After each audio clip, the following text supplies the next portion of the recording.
तीर्थंकर भगवान का 8वां प्रात्यार्य है दिव्य ध्वनि। श्रोताओं, तीर्थंकर यानी जो तीर्थ की स्थापना करे। तीर्थ का अर्थ शुद्धि, पवित्रता।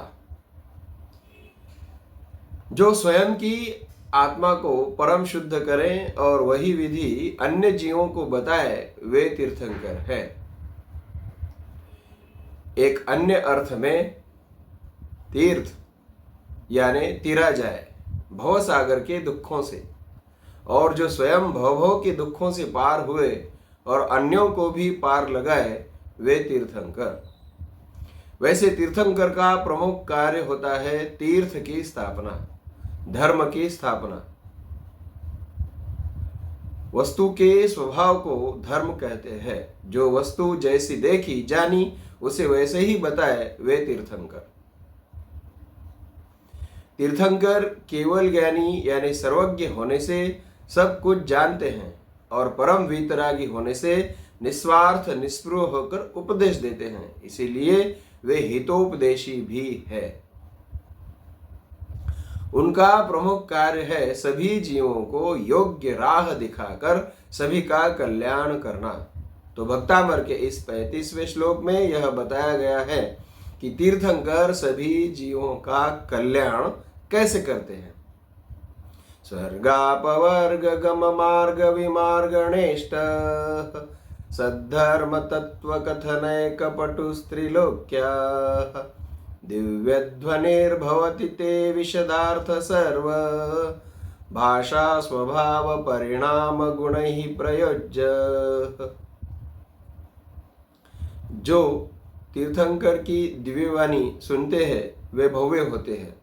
तीर्थंकर की वाणी यानी जिनवाणी, उसे ही दिव्य ध्वनि कहते हैं। भगवान की ऐसी सभा होती है जहां केवल भव्य यानी मोक्ष जाने की योग्यता प्राप्त जीव ही पहुंच पाते हैं।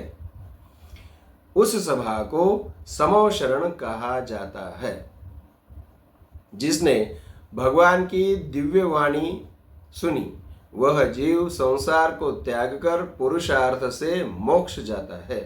पुरुषार्थ यानी सम्यक चारित्र्य। जिस जीव को पुरुषार्थ नहीं हुआ वह स्वर्ग तो निश्चित जाता ही है। इसीलिए अपवर्ग यानी मोक्ष के साथ स्वर्ग शब्द श्लोक में आया। यहाँ पर एक बात ध्यान देने योग्य है कि अभी किसी बड़ी सभा में स्पीकर अपनी भाषा में बोलता है तो वहां बैठे अन्य भाषक बहुत से लोगों को अपनी अपनी भाषा में सुनाई देता है। यह विज्ञान का चमत्कार है। पर यह बात हजारों साल पहले जिनवानी में कही है कि तीर्थंकर भी अपनी भाषा यानी ओंकार में सब जिनवानी बताते हैं, तो सभी भव्य जीवों को वह वाणी अपनी अपनी भाषा में समझ आती है। भाषा स्वभाव परिणाम गुणैः प्रयोज्य, ऐसा श्लोक में आया है। इसका अर्थ वही है। और यह श्लोक आचार्य मानतुंग जी ने 7वीं सदी में लिखा है, जो संस्कृत में है और उपर्युक्त बात का प्रमाण है। अब शब्दशः अर्थ देखते हैं। त्रिलोक्याः का अर्थ है कि इस त्रिलोक में सबसे पवित्र ऐसी तीर्थंकर की वाणी जो स्वर्ग अपवर्ग गम का अर्थ है, जो स्वर्ग के साथ साथ अपवर्ग यानी मोक्ष, गम यानी जाने का मार्ग। विमार्गण इष्ट का अर्थ है कि जो मार्ग सभी को इष्ट है यानी मोक्ष मार्ग, और वहां जाने का विशेष मार्ग जो बताते हैं।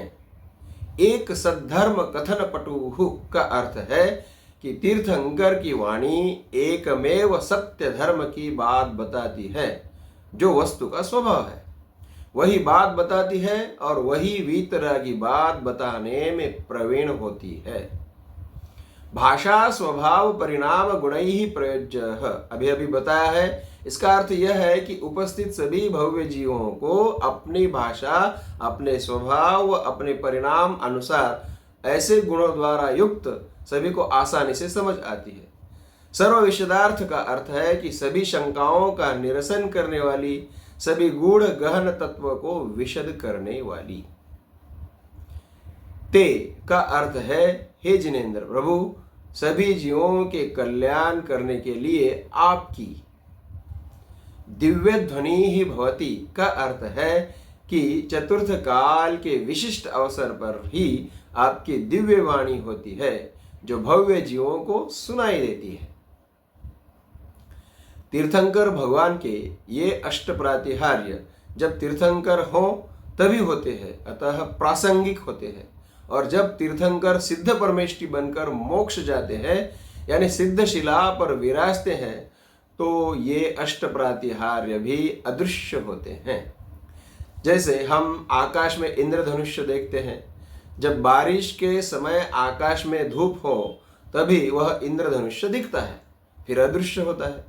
उसी तरह तीर्थंकर की उपस्थिति में ही ये अष्ट प्रातिहार्य होते हैं। इस तरह आचार्य मानतुंग जी ने पिछले 8 श्लोकों के माध्यम से ये दिव्य अष्ट प्रातिहार्य बताए हैं, जिसका वर्णन जिनागम में दुर्लभ है।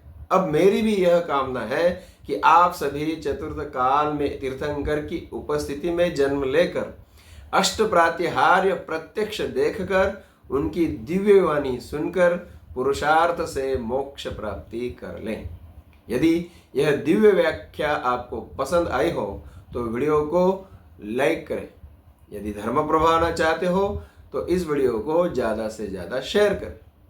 और अब तक मेरे चैनल को सब्सक्राइब नहीं किया हो तो ज़रूर सब्सक्राइब करें और बेल आइकॉन को भी हिट करें, यानी आपको मेरे आने वाले वीडियो की नोटिफिकेशंस मिलती रहें। जय जिनेंद्र।